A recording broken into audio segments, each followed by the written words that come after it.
আজকে সকাল সকাল নাস্তা পানির আয়োজন। তো শরীরটা বেশি ভালো না, তাই কিনা নাস্তা দিয়ে আজকে নাস্তা করব। এদিকে 2টা পরোটা আনা হয়েছে আর ভাজি। তো এখন নাস্তাটা করে নিব, তারপরে দুপুরে রান্না বান্না। আর মেয়েদের কি, শরীর অসুস্থ আর সুস্থ, তাদেরকে সব সময় রান্না বান্না করে যেতে হয়। তো এই যেদিকে 3টা পাতাকপি আনছে, পাতাকপিগুলো 30 টাকা করে, অনেক বড় বড় পাতাকপি। আর এই পাতাকপিগুলো খুব মিষ্টি হয় খেতেও। তো পাতাকপিগুলো আজকে রান্না করব না, কারণ রান্না বান্নার আয়োজন এখন আমি শুরু করে দিছি। তো অন্য কিছু রান্না করব। আর এদিকে তো আগের থেকে আমি ডালটা বসাই দিয়েছিলাম চুলাতে। তো ডালটা আমার হয়েও গেছে, বাগার টাগার দিয়ে দিছি। তো ডালটা নামায়া তারপরে আদে আদে দাদি কচু রান্না করতেছে আর কি, আমার শাশুড়ি ইলিশ মাছ দিয়ে। তো এই যে সে কচু রান্না করতেছে, আমি একটু আর কি শর্ট নিচ্ছি এই আর কি। পুরো ভিডিওটা আপনাদেরকে দেখাইতে পারি না, কারণ আমি কচুটা রান্না করতে পারি না। আবার আমার সময়ও ছিল না, অন্য অন্য রান্না বান্না মানে আয়োজন করতেছিলাম এই কারণে। তো এখানে ইলিশ মাছের মাথা, তারপর ইলিশ মাছের টুকরা টুকরা দিয়ে মাছটা বাইছা তারপর উনি কচুটা রান্না করতেছেন। এই কচুটা কিন্তু খেতে একটু বেশি মজা হয়। তো এই যে ওনার কচু রান্না শেষ পর্যায়ে আমি মাছ নামাই নিয়েছি, আমি এখন তরকারি রান্না করব। আর এদিকে আমি নিয়ে নিয়েছি রুই মাছ। তো রুই মাছ আগে লবণ, তারপরে হলুদ, তারপরে মরিচের গুঁড়ো, এগুলো সব মাখায় ভালো করে হাত দা মাখায় এখন ভাজতে দিয়ে দিব। আর রুই মাছ দিয়ে আজকে আলু ছিমি দিয়ে রান্না করব।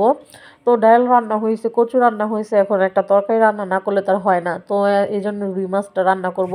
তো এখানে রুই মাছটা এই যে ভাইজা নিতেছি, কড়া করে ভাইজা নেব। এদিকে রুই মাছটা ভাজা শেষ।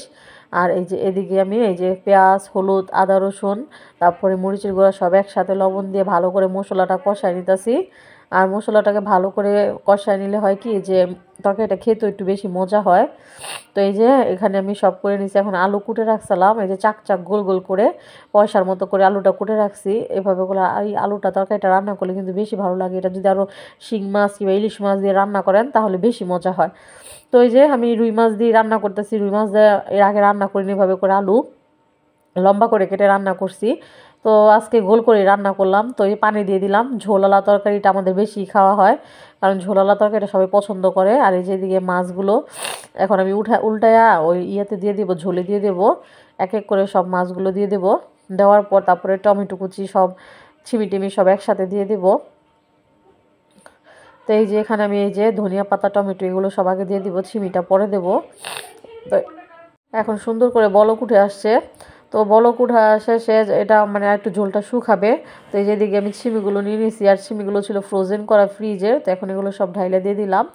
আর ছিমি দিয়ে ইলিশ মাছ দিয়ে, আলু দিয়ে, তারপর রুই মাছ দিয়ে, শিং মাছ দিয়ে খেতে কেন জানি আমার কাছে অনেক ভালো লাগে। তো এই যে সিমি দিয়ে দিলাম, মটরশুঁটি বা আমরা ছিমি বলি, আপনারা কী বলেন আমি জানি না।